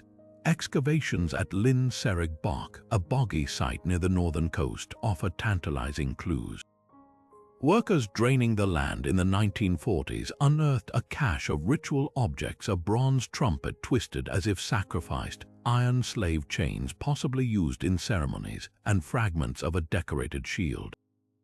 These weren't battle trophies, they were offerings carefully placed in water, a practice the Celts reserved for their most sacred communications with the gods. The lack of grand stone temples doesn't mean the Druids were absent. Their faith thrived in natural spaces, groves, springs, and bogs, leaving few permanent marks. Yet the Romans had reason to exaggerate. Conquering Anglesey in 61 CE was a propaganda coup, a way to justify their brutal campaign as a civilizing mission. Tacitus's description of Druids staining their altars with captive blood echoed Rome's own staged spectacles, where exoticized barbarism legitimized conquest. Modern archaeology reveals a subtler story. At Castle Bryn Gwyn, a circular enclosure on the island's southwest, post holes suggest wooden structures, perhaps meeting halls or open-air shrines, but no evidence of systematic sacrifice. The handful of human remains found nearby show signs of respectful burial, not ritual slaughter. The real mystery lies in the island's silence after the Roman assault. Unlike other conquered territories, Anglesey shows almost no Romanization. No villas, no roads, no temples to Jupiter, just a handful of coins and the faint imprint of a fort near Caergybi. The Druids' legacy didn't vanish. It retreated underground, resurfacing centuries later in Welsh folklore as the Durwood, wise men who whispered to trees and remembered the old ways. Standing on Anglesey's shores today, you're left with two truths. The Romans needed monsters to justify their violence, and the Druids needed no monuments to preserve their power. Some beliefs run deeper than stone. Deep in the Moravian karst of the Czech Republic, the Bytchi Scholar Cave doesn't just whisper of the past, it screams. Discovered in the 1870s, this labyrinth of jagged limestone corridors hid a scene so chilling it redefined our understanding of Celtic ritual. Picture the moment the first lantern light flickered over the cavern floor, revealing a tableau of bones and gold 40 human skeletons, some bearing sword marks, their remains mingled with shattered chariot wheels, bronze cauldrons, and the delicate skeletons of sacrificed horses. This wasn't a haphazard burial, it was a meticulously orchestrated spectacle of death, one that blurs the line between funerary rite and something far more unsettling. At the heart of the carnage lay a young woman's skeleton, her skull crushed by a single brutal blow. Around her, the remains of others, men, women, even children, were arranged in postures suggesting restraint or submission. But what turns this from a massacre into a mystery are the objects surrounding them. Ornate bronze figurines of bulls, their horns gilded, fragments of imported Mediterranean glass, and a ceremonial axe so finely crafted its edge still gleamed after millennia. These weren't the spoils of war, they were offerings placed with care amid the chaos. The bull imagery particularly tantalizes scholars. Animals sacred to Celtic deities like Tyrannes, the thunder god, whose symbols often accompanied rites of passage or seasonal transitions. Was this a sacrifice to appease the gods during a time of famine or upheaval, or something darker, a ritual to open a door to the otherworld? The cave's geography deepens the enigma. Bytchi Scholar isn't just any hollow in the earth. Its entrance resembles a gaping mouth, its interior chambers twisting like a serpent's gullet. For the Celts, caves were thresholds to the underworld, places where the veil between realms grew thin. The presence of water-soluble minerals suggests rituals may have exploited the cave's natural acoustics, chants or drumbeats echoing off the walls to create an otherworldly soundscape. Some skeletons were found near narrow fissures, their bones wedged into cracks as if deliberately placed to commune with subterranean spirits. Yet the most haunting question remains: who were these people? Forensic analysis reveals the sacrificed weren't locals but came from distant regions, their teeth showing signs of diets rich in millet, a grain uncommon in Moravia. Were they captives dragged across Europe for this grim purpose, or pilgrims who journeyed willingly to meet their end? The chariot fragments complicate the puzzle vehicles typically reserved for elites, yet here they lie in pieces, their wheels ritually broken. Was this the funeral of a chieftain, his retinue slain to serve him beyond the grave, or a communal panic ritual like the legendary crisis cults documented in other cultures where societies under stress turn to extreme sacrifices to restore cosmic order? Modern archaeologists still spar over interpretations. Some see Baichi Scholar as a one-time event, a cataclysmic ceremony tied to a specific historical moment, perhaps the Celtic migrations that reshaped Europe around 300 BC. Others argue the cave saw repeated use, its floors layered with offerings spanning generations. The truth may lie in the artifacts themselves. Among the bones, workers found delicate amber beads from the Baltic and cowrie shells from the Red Sea, proof of trade networks stretching thousands of miles. These weren't isolated barbarians, they were people connected to a vast, sophisticated world, capable of both breathtaking artistry and unfathomable violence. Standing in Baichi Scholar's damp silence today, you're left with a paradox. The cave's horrors repel us, yet its treasures, the bull figurines, the intricate metalwork, draw us in, demanding we acknowledge the complexity of a culture that could create such beauty and destruction in the same breath. This wasn't just a burial site or a gateway.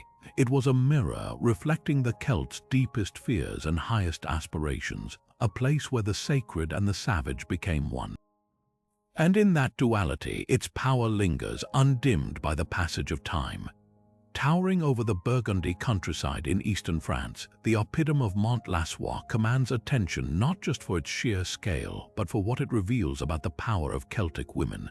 A story that begins with dirt and stone and ends with gold and Mediterranean luxury.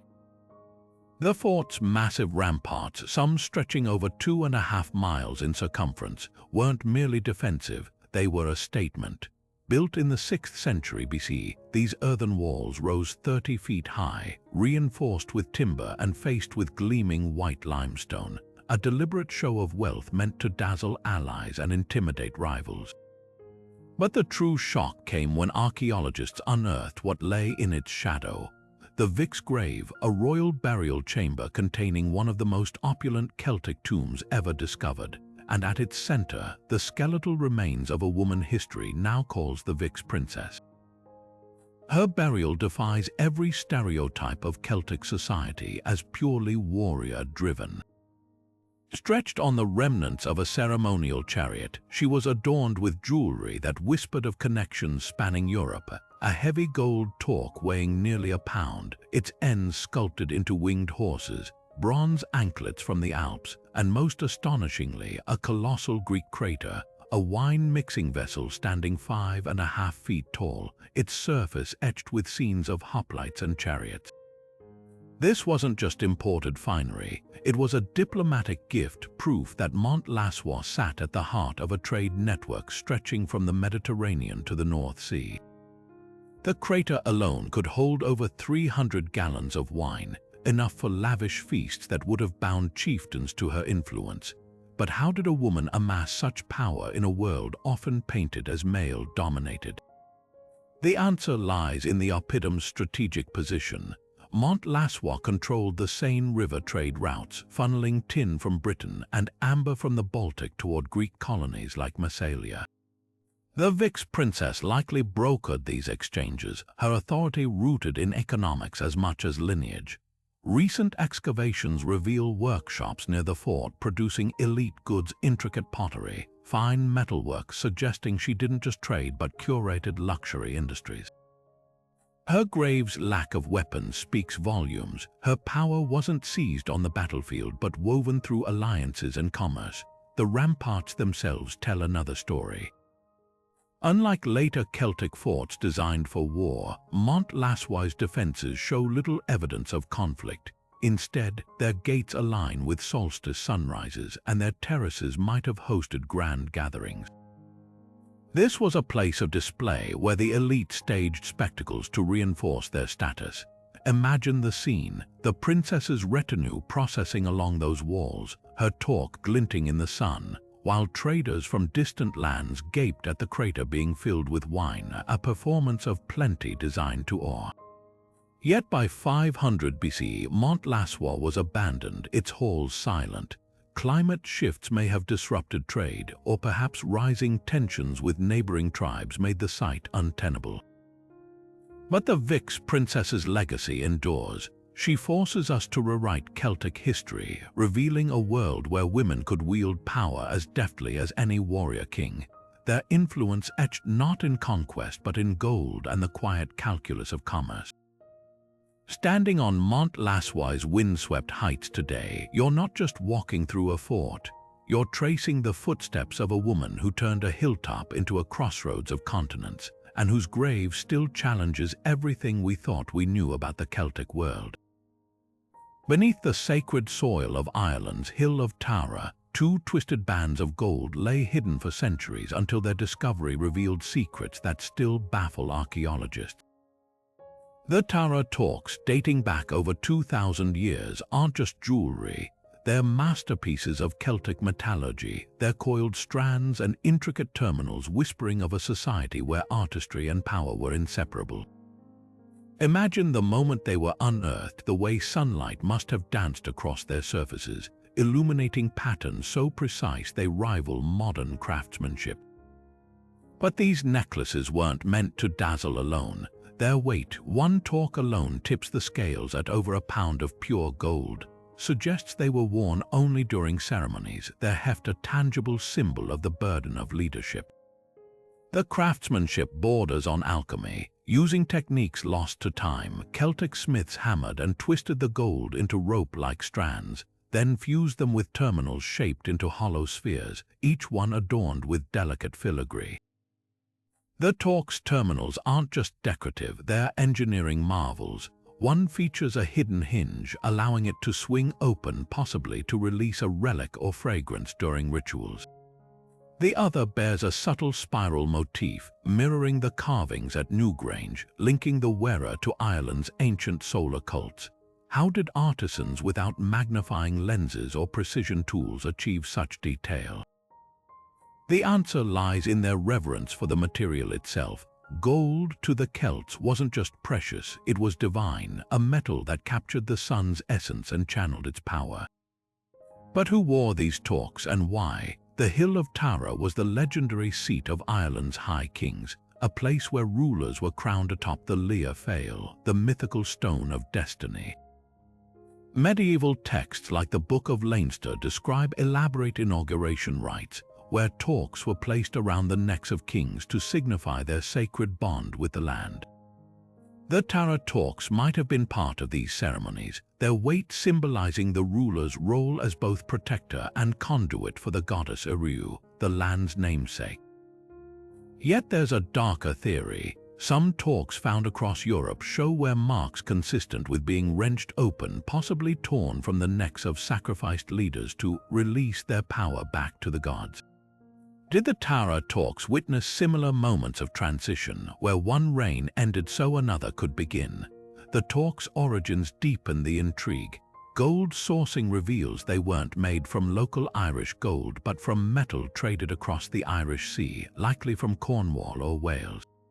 This wasn't just a display of wealth, it was a geopolitical statement. By adorning their leaders with foreign gold, the Celts of Tara may have been asserting dominance over rival tribes, turning their kings into walking proclamations of far-reaching alliances. The torque's design supports this. Their terminals resemble those found in Gaulish hordes, suggesting a shared visual language among Europe's Celtic elite. What's haunting is how little we truly know. The torques were found without context, stripped of the burial or temple that might have explained their final resting place. Were they hidden during invasion or left as offerings to a fading faith? Their silence is deafening. Yet when you stand before them today in Dublin's National Museum, their brilliance undimmed by millennia, you're not just looking at jewelry. You're witnessing a covenant between earth and ruler, between human hands and the divine, forged in gold and sealed by time. From the towering ramparts of Mont Lassois to the eerie skull niches of Roquepatus, these 30 structures reveal a civilization far more sophisticated than history often remembers. The Celts weren't just warriors, they were master builders, astronomers, and spiritual visionaries, leaving behind monuments that still defy explanation. Think of the precision behind Newgrange's solstice alignment, or the sheer audacity of Dún Aonghasa clinging to its cliff. Each site reflects a deep understanding of the natural world and a desire to connect with forces beyond human comprehension. Whether it's the gold-laden tombs of chieftains or the silent stone circles hum with forgotten rituals, these places whisper of a people who saw no divide between engineering and the sacred. What unites these enigmas is their refusal to yield easy answers. The Virixanzan's identical squares, the Latine weapons cast into water, the Tarot stone's cryptic carvings, they all challenge us to rethink what primitive truly means. The Celts encoded their beliefs in landscape and metal, turning hills into calendars and talks into conduits of power. Their world was one of duality, brutal yet beautiful, practical yet profoundly mystical. Even in destruction, there was purpose, whether it's the ashes of Daneberry's fires or the deliberate dismantling of Roquepatus. Every act seemed part of a grander cycle. So what do these mysteries tell us? Perhaps that history is richer, stranger, and more interconnected than we've been taught.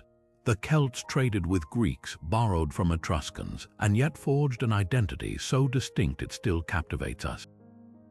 Their legacy isn't just in stone or gold, but in the questions they force us to ask. How did they calculate celestial events without writing? Why did they bury such wealth in bogs?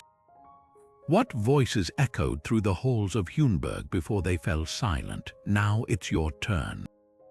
Which of these sites lingers in your imagination? Do you see the Carnac Stones as an astronomical map or a sacred pathway? Could the Vix princess have been a diplomat, a priestess, or both? Share your theories below, because the Celts left their stories unfinished, and every new perspective brings us closer to hearing them. And if this journey through their world has sparked your curiosity, don't stop here. Follow the threads, visit a local museum, trace the shadow of a hill fort at sunset, or read the old tales with fresh eyes. The past isn't dead, it's waiting, patient as stone, for the right questions to bring it back to life.